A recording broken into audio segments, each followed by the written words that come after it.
Narcissistic personality disorder, they exist everywhere in society. It's not just in big positions of government, like politicians or diplomats.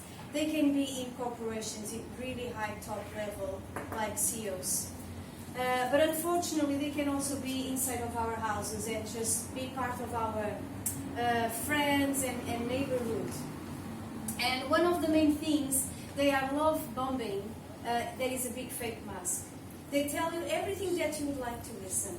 They are very pleasant, they are very charming, they can talk very well in the beginning. It's just they can have a very nice presence when you don't know them.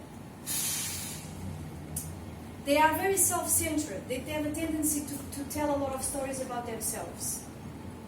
And always they are the villains, the amazing ones. They do amazing things. They are always right, and they are always the best, and they don't allow to be even criticized or to be challenged. Whatever is the topic, they're always right, even if they don't know what they are talking about.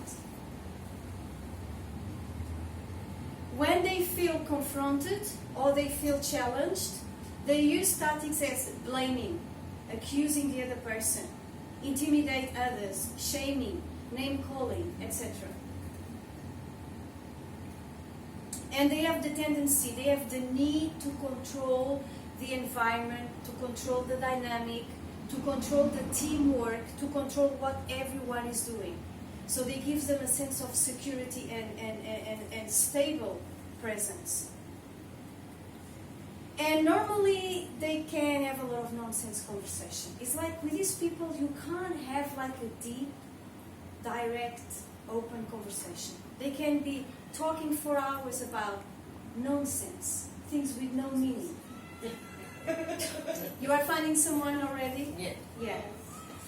And they have, just the last one, they can have very strict boundaries. So like, this is a line here and you don't cross that line because this is my space. And they are very clear, but they don't respect other people's boundaries.